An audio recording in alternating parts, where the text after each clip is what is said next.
Dear friends in Dhamma, actually we were discussing various suttas as the theme of this Kalalgoda English medium retreat, and today I thought of taking another sutta which is quite interesting, and there are many things that we can learn from this sutta as well. This is the 48th sutta in Majjhima Nikaya, and which is called Kosambiya Sutta. Interestingly, at that time there was a kind of a dispute among monks, so it's quite similar to today. So not only dispute, they are arguing each other, hitting each other and quarreling each other, and Buddha mentioned it's brawling, disputes and stabbing each other with the kind of words. Now, even though many tried to settle them, to make them agreeable, make them accord with things, actually none has worked out. It is not for a kind of a huge thing, but for petty things, not for kind of a huge monastery kind of a thing, or dispute among a field, or dispute among a temple or something like that, but for a petty Vinaya matter. They are going through a dispute, argument, quarreling and stabbing each other with the words. Now, at that time, one monk went to the Buddha and he informed the Buddha, now this kind of a thing is going on in the Kosambiya, and Buddha was dwelling at Gositarama during that time. And then Buddha asked those monks to come to meet him. So then all the monks came, and then he asked, is it true that you all are going through a dispute? Is it true that you all are hitting each other, going through a quarrel, argument? Then they admit, yes, we are going through such kind of an argument, yes. Then Buddha mentioned, if you are doing so, are you really behaving with loving kindness to each other? Are you really behaving honestly to each other, even within yourself and even when you are not closer, even when the absence of each other? Are you doing so? Then they admit, no, we are not doing so. We are not really agreeing with that kind of a proper behavior. Now actually this seems to be common. Now even today, if you consider in Sri Lanka, not only in Sri Lanka, every country, every Buddhist sect, so there are various disputes. So that's why even after the Buddha's final parinibbana, so the sasana has dissected, kind of divided into many beliefs, many different kind of sections. Now what we have is very much like Mahayana, Theravada, Vajrayana. So those are the ones currently fairly dominating. But there are even slight deviations. Say even in the Mahayana there are further divisions are there. Say Vajrayana, what else? So various divisions are there, even among the same sasana. Now even in the Theravada, now in Sri Lanka, mainly 3 Nikayas are there. Say, what you call the, I'll first of all tell our one, Ramanya Nikaya.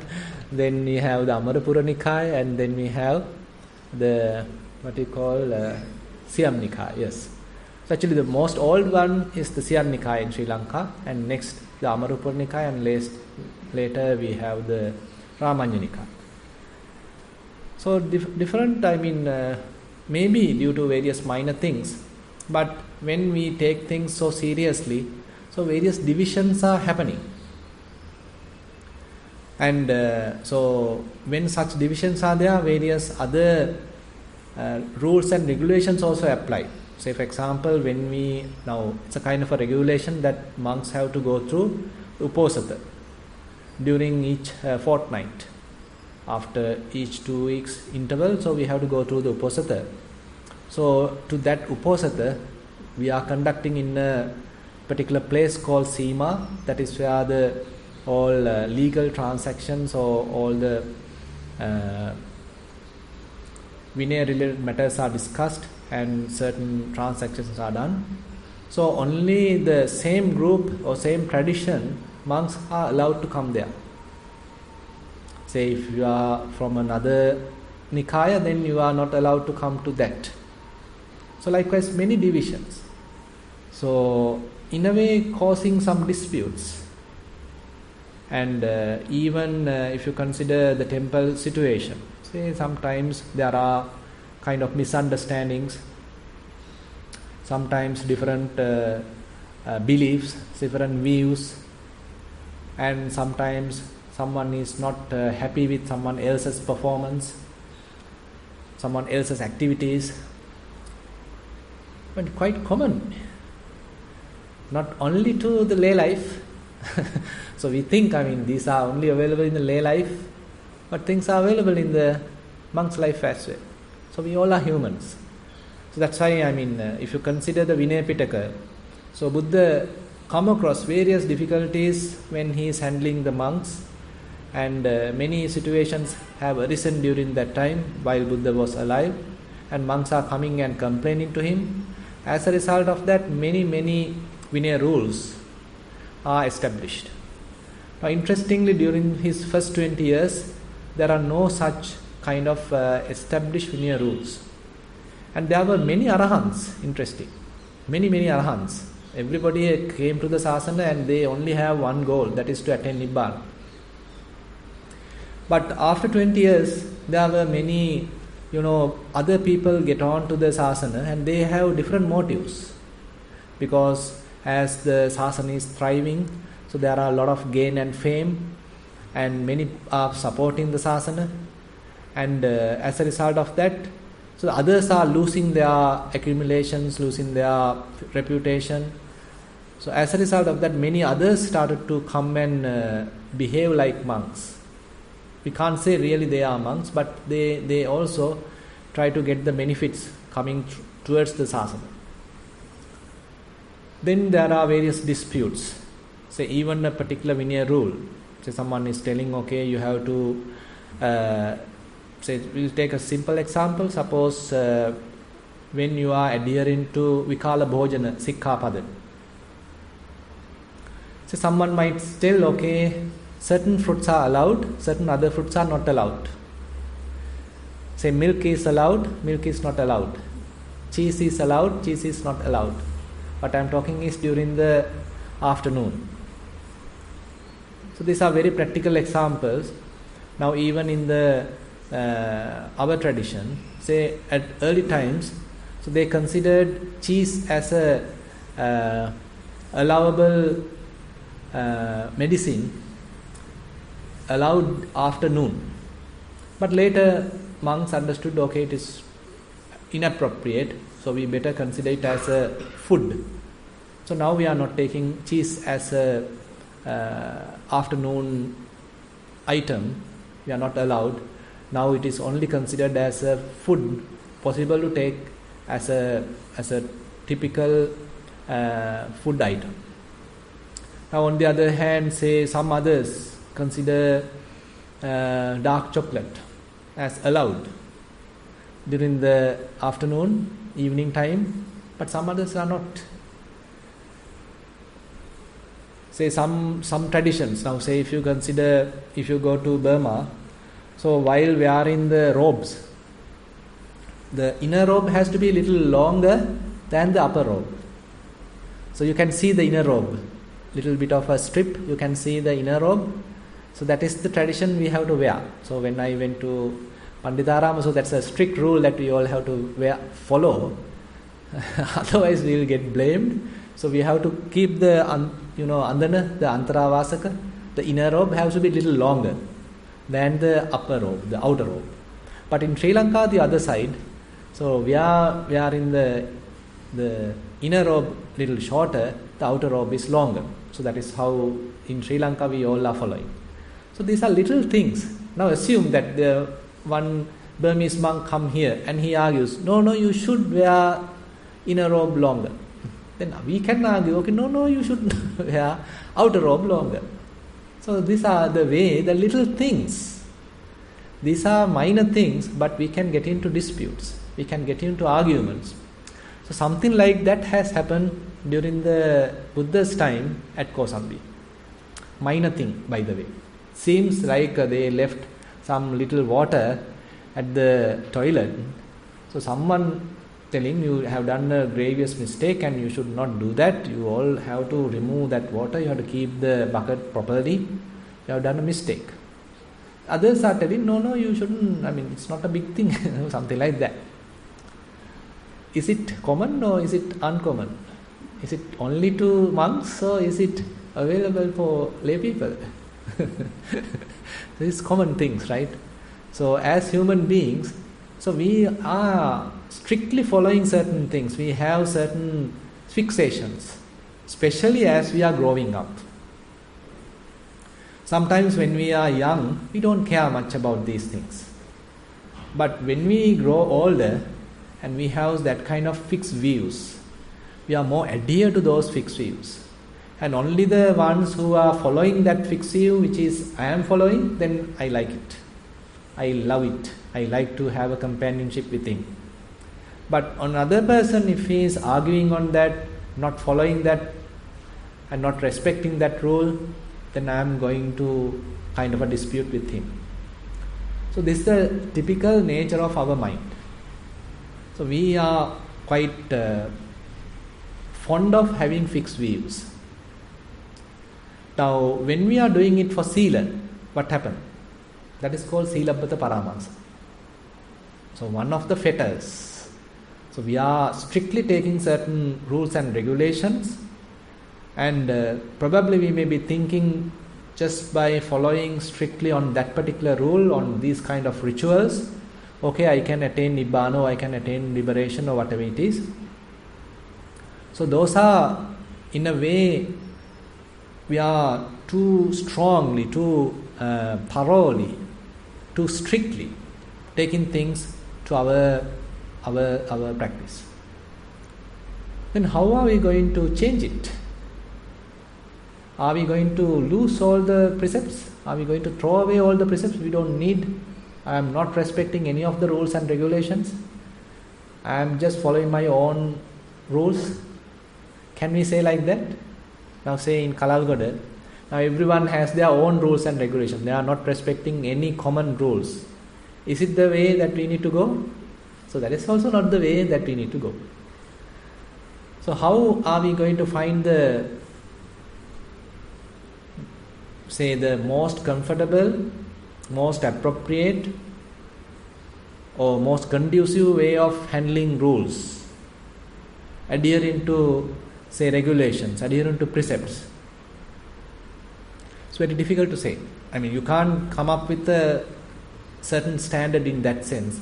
Probably we can say, okay, if I am agreeing and I am not harming another person through my way of following rules and regulations, maybe I can admit it, okay, for the time being, we can adhere to it. But on the other hand, most of the time, the proper way of adhering to rules comes with meditation. Probably you might not believe it. Actually, it may happen only when attained Sotapanna. Till that, we have ups and downs. Either we are strictly following, holding too strongly, or we are going like a not adhering, neglecting, belittling, that type of attitude. That is why Silabbata Paramasa is taken as a kind of a fetter, only taken off when one attains Sotapanna, stream winner. Till that, we may be jumping from the other both sides, one extreme to the other extreme. How it happens? Now, say for example, you are practicing Anapanasati.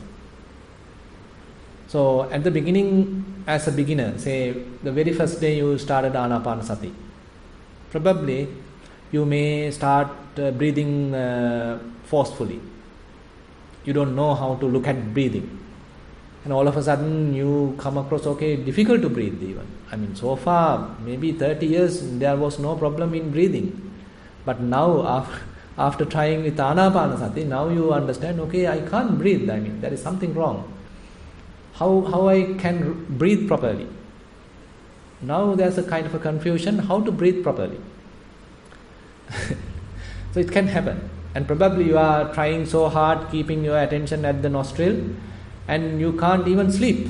Because you are now, while sleeping also, you are trying to breathe mindfully, and you can't even go to sleep. Kind of confusions, complications come in Anapanasati if you are not finding the proper, say, balance. Then how are we going to find the balance? So that maybe we can say through trial and error. The theory is simply to watch the breath, but practically when we are doing it, so it's a matter of practically doing various mistakes, and later only we understand, okay, this is the proper way of doing it. So it's a trial and error method in a way. As I mentioned, sometimes we may start breathing forcefully, sometimes shallowly. We are trying to control breathing. Probably we are not keeping our attention on the proper place. We can't recognize exactly where it is touching.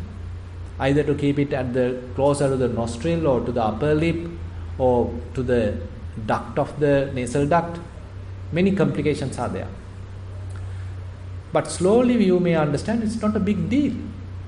So breathing happens. It's a matter of keeping my attention a little bit away.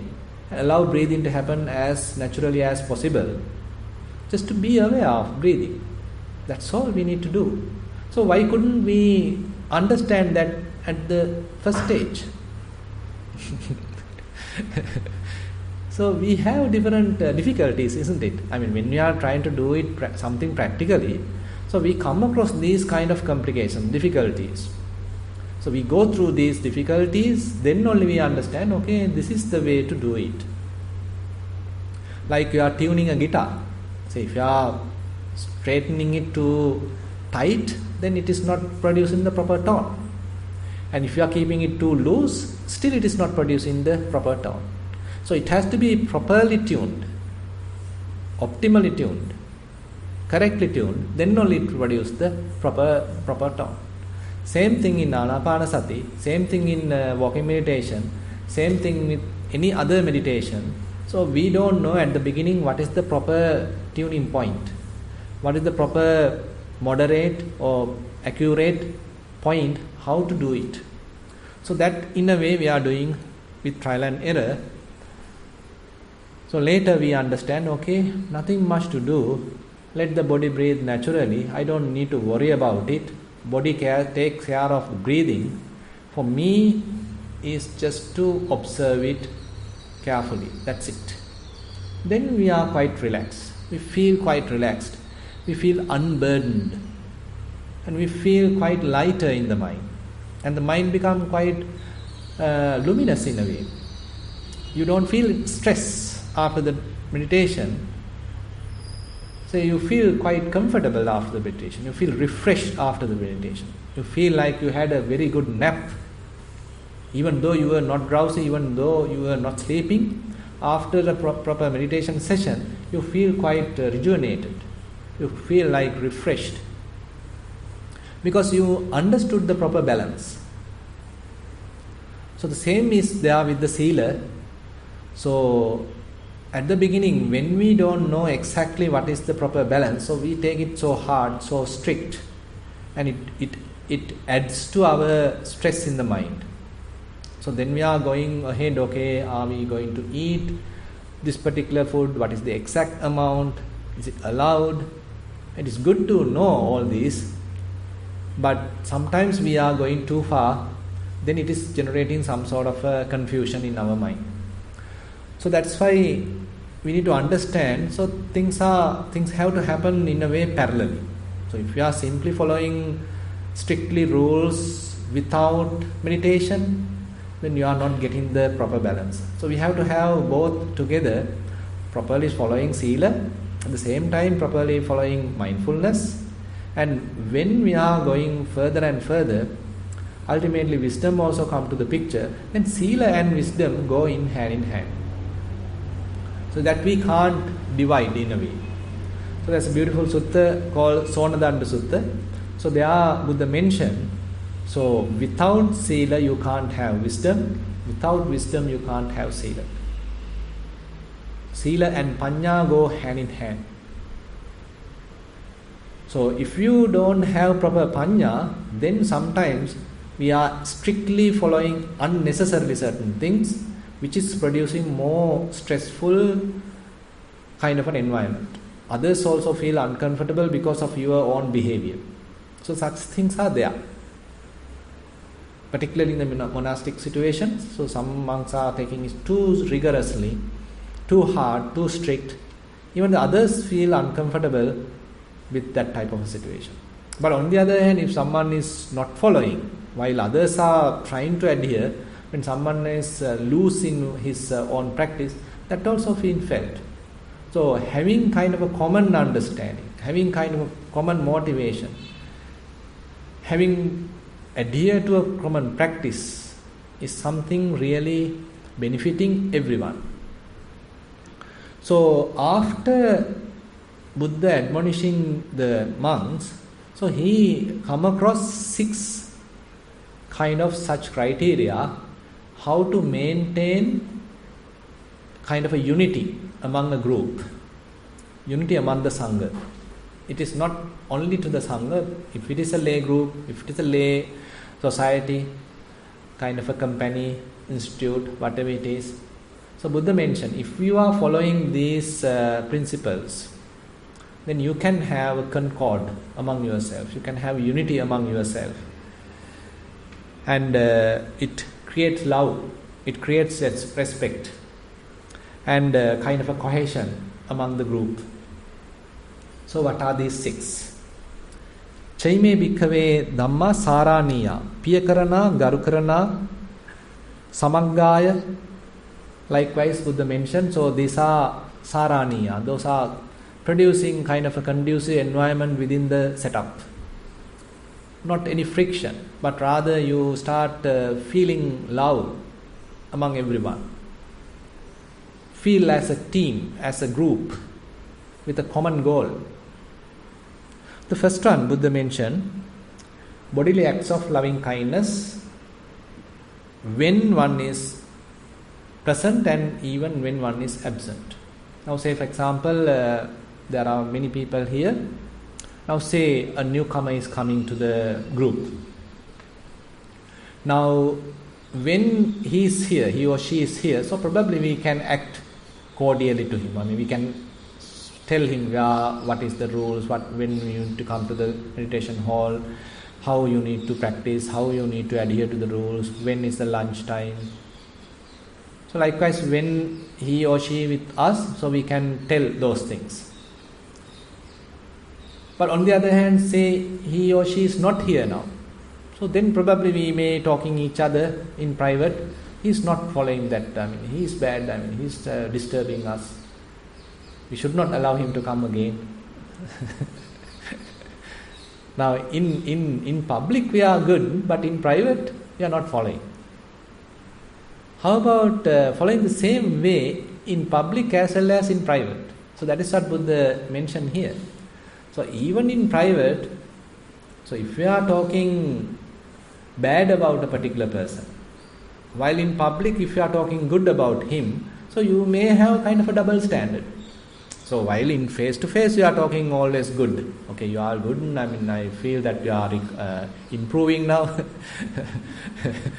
So you are better than last time, like that. So we are trying to console the person. But when he is not there, maybe with my friend, with another person, say I am talking, no, that fellow is really nonsense. We should never allow him to come in the future. We have kind of a different standard, this means. So that's why Buddha very beautifully mentioned here, if you consider the bodily activities, so do bodily activities, loving bodily activities, even when he is present and even when he is absent. Say he is not here, and suppose his particular cushion is a little messed up. Probably if you have kind of loving attitude towards that person, probably you are preparing it. So he doesn't know even who has done that. but you are preparing it properly and you are helping and you are, say, sweeping the surrounding. So these are the bodily activities, by the way. Lovely bodily activities. Loving bodily activities. Now there are three in that sense. The first one is coming with the bodily deeds. Next one is the words. Third one is the mental activities. So you are thinking. So you can even think about a particular person. So you can think something good about a particular person, and you can even think something bad about a particular person. So what Buddha mentioned here is for the generation of the unity, to the maintenance of proper peace, or for the generation or for the maintenance of concord, love, respect. So even thinking, you have to have kind of in line with this kind of a attitude. Say for example, you can think bad about a particular person, but in front when you are talking with him, so you are with a little, with a smile and you can talk, how are you? But you really hate him through the mind. But when he is coming closer to you, you say, how are you? Are you doing well? We are not true to ourselves, isn't it?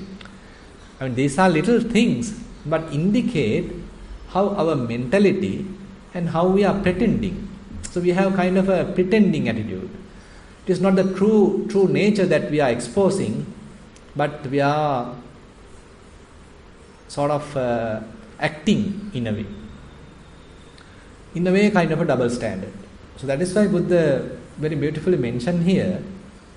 So try to have loving bodily activities even when the person is present or even in his absence. Try to have proper verbal activities even when the person is present and even when he is absent. Try to have proper mental activities even when he is present and when he is absent. Can we do that?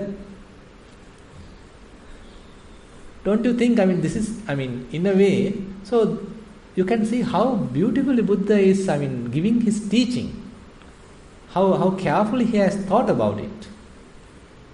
Because when, assume that I am hating a particular person, but in front I can't tell him, so I am behaving like I am a friend of him. So I am cheating myself. And he also might feel it. Because if we are developing mindfulness, one aspect of it is to recognize our own feelings, our own emotions. So if you are able to understand your own emotions, you can inferentially understand another person's emotions. It's not a difficult thing. You can do it. So when you understand that even though he is smiling with me, he is not through his heart he is not smiling, you feel uncomfortable. So, but how many are we laughing or smiling with another person, having a different attitude within ourselves? Aren't we? Can't we laugh with another person while hating him? How many people are doing that? These are very, interesting things. As human beings, only human beings can do it, not animals. Now, suppose if a dog is angry with you, will he come and wag his tail? Never. If he is angry, he will show his true nature. He will show the angry nature. If he really likes you, he will come with wagging tail and he will lick you and he will show the true love because he really likes you. But the human have the other quality. Even you hate a particular person, you can behave like you love that person. So that is the difficulty with human beings. How to understand these humans? So how are you going to understand who is my friend and who is my enemy? Because even the enemy is coming with a loving smile. Probably the friend is coming with a little, some angry smile probably. Then how are we going to recognize who is the true friend? Very difficult. That's why, it's very, very difficult to understand the true human nature, true human characteristics, unless we associate a particular person for a long time, and we also have to have a fairly investigative mind. Very unbiased, quite investigative mind has to be available in order to properly understand a person. Otherwise, easily another person can cheat us. Someone's beautiful smile, someone's postures, little gestures can easily deceive a person, even though internally he is holding maybe even a grudge. So that is the difficulty in this human realm in a way. But as I said, in the animal realm, so they are quite true to type. If they like, they show the like. If they don't like, they show the hate. Not difficult to understand. Now, so these are the three things. So Buddha mentioned that if you are to maintain a proper, peaceful environment, or unity among a group, unity among a team, unity among a sangha, a society. So you have to maintain these three levels, three principles. Mettang kaya kammam, mettang vachi kammam, mettang mano kammam. And then the fourth one, even the person has received something. Now especially let me first explain the monk's situation. Suppose a particular monk is going on an alms round and he receives some good food on that particular day. Assume that he is having a kind of a mentality, if I were to share this good food with all my companions without any reservation. Another way is, suppose that he receives something, he has a kind of a reserved kind of a attitude, I am going to share this with only, particularly with only that monk, not with no one else. Which one is good? The first one, right? So if we have unreserved kind of a attitude to everyone, if someone is hungry, if someone is not have received enough food, I am quite ready to offer my food because I have a good reception today. Many people offered many things today, so I have enough food today. So anybody come and ask, I am quite ready to offer. Now these are common things actually. If when we are going through the village Pindapata, so certain days probably we receive enough food, on certain other days not, maybe less food or less vegetables. Many variations are there. On such situation, as a kind of united monks, as a kind of a peace, or as a kind of a group, say if we have the attitude, we share things among ourselves. We can take care of everyone. I am not simply eating myself with a kind of a greediness. Rather, I have an attitude of sharing things with others without any reservation. So this is the way Buddha mentioned that we need to use all our requisites. That means suppose you are receiving many, whatever the requisite. Say for example, you as a mother, you as a father, say you receive some valuables, you receive some chocolate, you receive something that you can share with your children. Are you going to share them equally, or are you going to give a little higher portion to another one? So if you are a mother, are you going to give a higher portion to the son? If you are a father, are you going to give a higher portion to the daughter?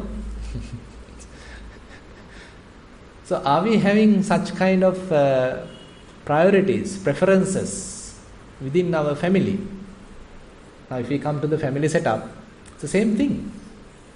Say if within the family setup, if we each one can think, if I receive something, can I share with my parents? Can I share with my brother, with my sister? Without any reservation, without giving any kind of a preference. But even though we are talking like this, how difficult to do is, isn't it? Even within the family setup, how many preconceived ideas we have. I like him, but even though he's my brother, he's like this. I can't share this with him. How can I? So this is how we argue. Even though she is my sister, she is like this. I can't share. Probably I can give it to my brother, not to my sister. So likewise, we have our own preferences, likes and dislikes. So all these actually lead into kind of dispute. So these little things are growing in ourselves. Little things, simply slowly growing in ourselves. At whatever given moment, things may explode. Then the dispute happen, then the argument happen, then the quarrel happen. Slowly things are growing, and at a given moment, things may explode. We can apply these theories, whatever the Buddha's teachings, either to the very little family model, or even to the Sangha as a group, as a society, as a country, everywhere. Kind of a universal truths that Buddha is talking. But on the other hand, if we are ready to share things without any reservation, but whenever I have things, whenever I receive things, without really I am only consuming it, if I am ready to share with anyone, so that is making a very conducive, very comfortable, peaceful kind of an environment.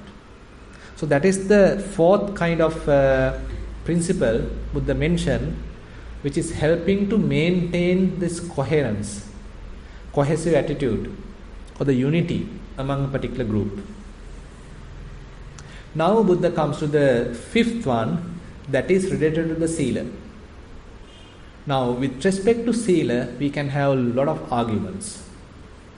So when we are following certain precepts, if I am trying to strictly follow it, if someone else is not following it strictly, what would be the attitude I have? So I am trying my best to follow these rules. I am waking up early. These are the rules and regulations of the Kalalgoda. So you have to awake at 4:30. We will ring the bell. You should be here at the meditation hall at 5 a.m. Then for 1 hour you shouldn't get up from your seat. Only 6 you have to be in the walking session. These are rules and regulations. Suppose that you are trying your best to adhere to it. It is good. But if someone is not following it, he come late, open the door, sitting down with a lot of noise, then you look up, who is that? So when we are following a particular rule and when someone else is not following, so always there's a kind of a disagreement, always kind of a little uneasiness growing in our mind. And we like the person who really follow as I am, but if I am following and if another person is not following, then I don't like. On the other hand, if I am also not following, another person is also not following, then I like that person rather than the person who is really adhering to the rules. So these are the things actually. If you consider now among the Nikayas, say Ramanya Nikaya, say they are having some strict rules. Okay, Amarapura Nikaya, they are having another strict rules. Probably they are not respecting the strict rules which Ramanya Nikaya is following.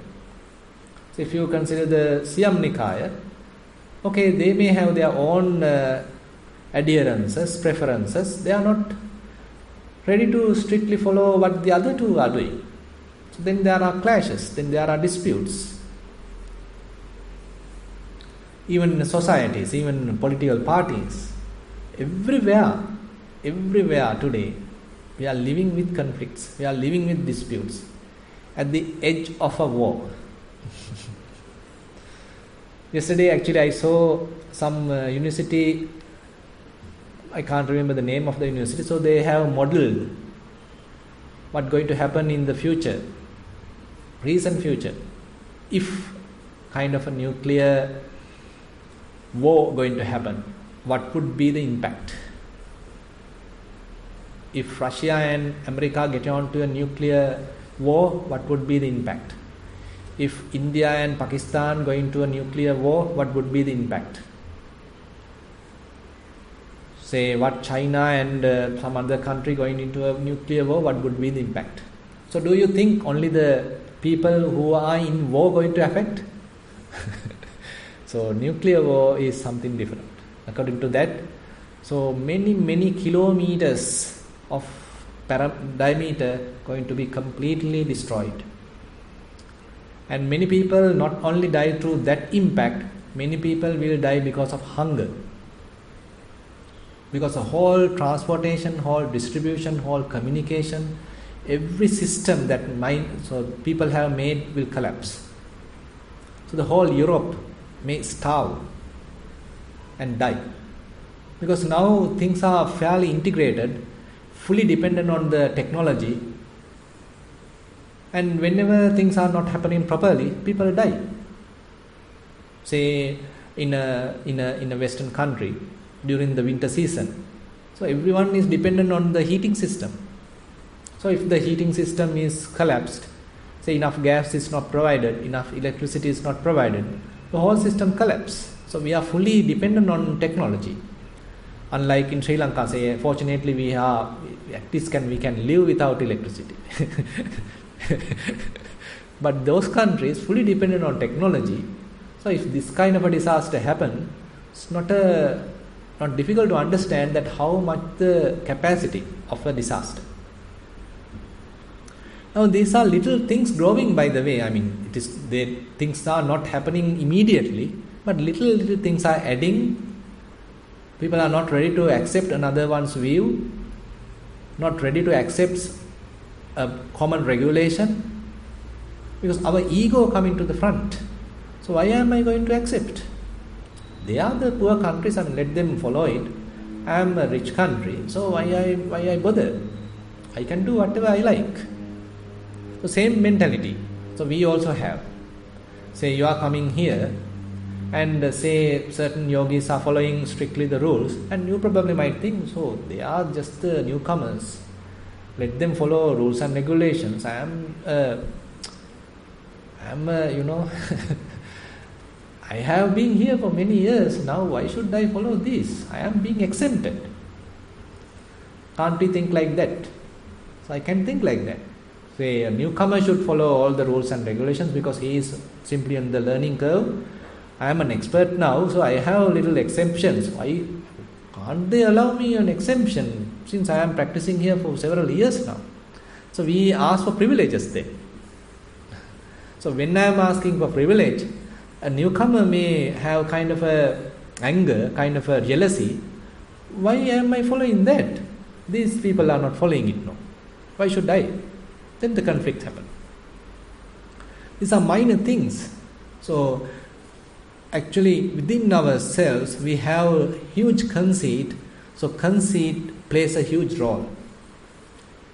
When our ego, the conceit comes front, I am not ready to someone else's regulation.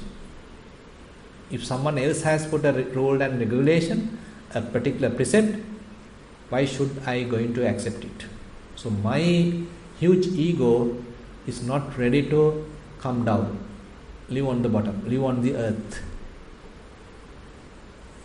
But on the other hand, if you feel kind of innocent and you feel humility, you feel ground to earth, and on the other hand here, as Buddha mentioned here as the fifth factor, so if a particular rules and regulations are enacted, established in a particular institute, particular organization, it's a common norm to adhere to those rules and regulations by everyone. So this is what Buddha mentioned. So as a particular group of Sangha, so if you are following a particular code of monastic code, rules of conduct, rules and regulations, everybody better follow it. Then only you may have the peaceful environment. Then only you may have a kind of a concord, because everyone is following the same rules. All are respecting the rules. And Buddha further explained, how they are trying to do it, without breaking in the middle, without breaking in the front, at the end. achidra, asabala. So likewise there are beautiful terms mentioned with respect to the sila. Say if you are considering 5 precepts. Now the first precept someone is breaking, but the last 4 one is adhering. Maybe someone is breaking the 5th precept, that is commonly happening, but they are adhering to the first 4 precepts. Someone may be in the middle, the kame sumichachara, probably they may be breaking that, but adhere to the other ones. So people are breaking different way. Sometimes from here and there they may break. Time to time little cheating, time to time a little lie. Different here and there one can break. But what Buddha is asking, these are 5 precepts common to everyone, common to all human beings. Try to adhere to that honestly. Don't try to find fault, loopholes, how to breach it. Rather recognize the value of it. Try to adhere to the whole of it without breaking anything. If that is the motive, if that is the attitude of everybody, then easily you can have a unity, have a peace among the group. So that is the 5th one. The 6th one is the most important, and that is the ditti, the correct view. Following the same kind of a mentality, following the same kind of a teaching. This is the way of practice. So we all are following the same practice. There are no arguments about the practice. There are no arguments about the way of practice. There are no arguments about the particular understanding of the practice. Yayan ditti arya niyanika niyanti takkarasa samma dukkhakkaya. If there is a particular view, proper view, correct view, which is leading towards the nibbana, leading towards the emancipation, leading towards your understanding. So all are following the same proper view. There are no arguments among various portions, various traditions, various understandings. Rather, everyone is following the same path. Now, this is also difficult. Now, how many meditation methods are there nowadays? Now, people are even arguing about various meditation techniques. Say someone telling, okay, Mahasi method is the best method. Someone would say, no, Goenka method is the best method. Someone would say, no, you should do samatha practice first, otherwise you can't do. No, you can only do vipassana, don't worry, just try vipassana. No, you should try all the yogic practice and all these things, you need to do exercises, then only you get into the practice. Another one can argue. Another one can say, okay, this is the way that Buddha explained this particular sutta. This is the proper explanation. Another one would say, no, this is the term has to be come in different way. This is the different way. We have such things today? How many things are there, isn't it? Even single term, sometimes certain monks define in one way, another monk define in another way, one book define in one way, another book define in another way. All get into disputes, all get into arguments, all lead into various conflicts. So that's why Buddha mentioned among these 6 standards, 6 principles, the 6th one is the most important. Having a proper view. If you have understanding, okay, this is the path going to lead towards the emancipation, to the liberation. So everybody have the same respect towards that view. Everybody adhere to that Dhamma. Everybody is practicing that Dhamma. Understanding of the Dhamma of everyone is very much similar. It's not the same level maybe, but at least they have faith about it. Say if you are practicing a particular meditation method, probably you are not a seasoned practitioner yet, but you have some kind of a belief about it. You have some faith about it. There are others who are following it, okay, they are also talking something. They are talking with their own experience. Let me also practice. I know I am not yet to the same level, but let me practice. So that kind of a flexible attitude, that kind of a faith, that kind of a saddha. So those are actually important. So otherwise, so we can argue when someone is talking their own practice, then we can argue, how are you going to have this? You need these things to adhere, have that kind of a result. So we can argue. But if we all are following the same path, same practice, same view, then there can't be that kind of an argument. It doesn't mean, we can cordially have a good discussion, but internally we have the same kind of an attitude. Okay, this is a proper path, this is a proper practice, this is a proper method. Let we also follow it and try our best to get good results. There may be various other methods, doesn't matter, but for the time being I am trying to adhere to this particular method. Because if I am complicating things with many other methods, then I can't practice properly. So let me first practice or adhere to this particular method. Let me try that for several years at least. So that's why even today when there are many meditation methods available, so if we are trying to touch a particular method only for several months and try to find out tangible results, it's very, very difficult. Because things take long time. There are no instant results in the spiritual path. If you feel that instant results are there just by listening to a Dhamma that you can attain Sotapanna, very unlikely. People really like that. To be honest, very unlikely.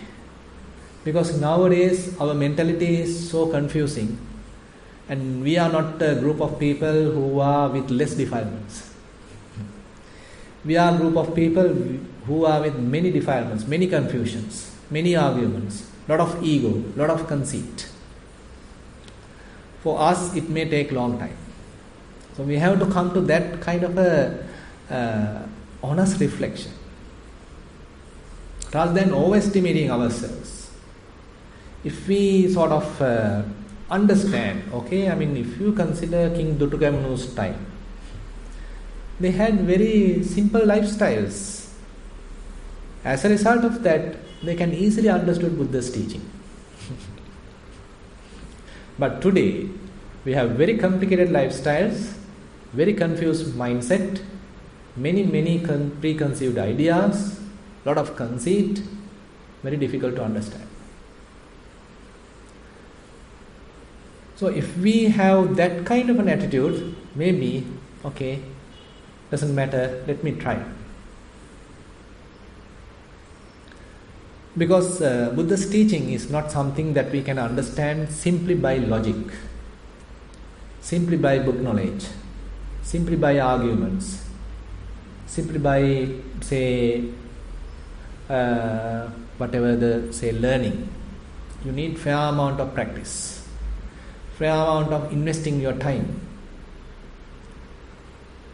So then slowly things may grow. You may understand, this is the way to do. At the beginning I didn't have proper understanding, but now things are there. Mind is little agreeable. Mind is somewhat tamed. It can keep attention on a particular phenomena for a considerable period of time, so that I can look at it, investigate it for a long time. Slowly I gain some understanding. There are certain behavioral changes happening within me within long run, after many, couple of months, many years. Once you look back, you understand, I started like this. My mind was so confused. I was so tensed, stressed, always having arguments, many problems, disputes within my family members. But now I have fairly changed. So these are the way that we have to evaluate ourselves. Not like immediately claiming, I am so and so, I am so and so. That not going to help any one of us. That is why Buddha mentioned here, so have kind of a proper view. Have proper understanding. Respect particular understanding. And try to adhere to that, try to practice that. And among these 6 principles, that is the most important. Like the pinnacle of the house, Buddha mentioned, so this is the most important, where you are trying a particular method, giving enough practice, giving enough time, wholeheartedly doing it. Then everyone is following the same tradition, same path, same practice. Then that group may thrive. That group may have the unity, the cohesion. So there are another 7 criterion explained. Those are more interesting, and we will discuss that on tomorrow. And that actually help us to even understand whether we are a stream winner. So this is included in the Kosambiya Sutta.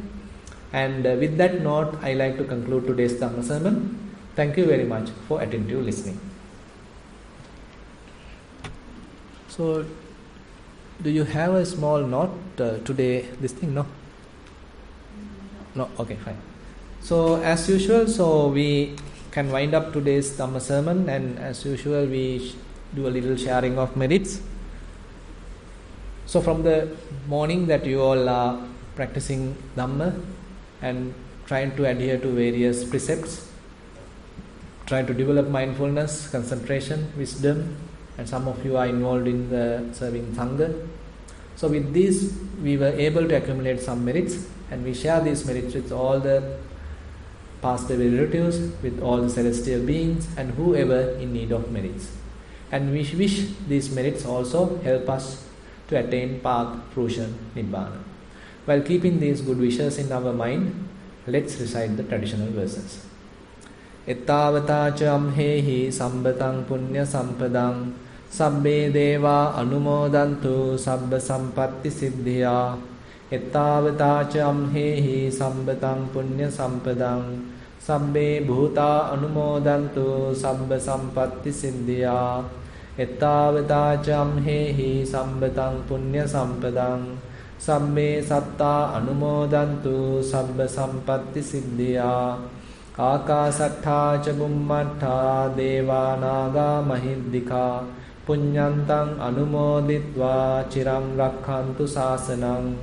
Akasattha ca bummattha deva naga mahiddhika punyantang anumoditva chiram rakkhantu desanang.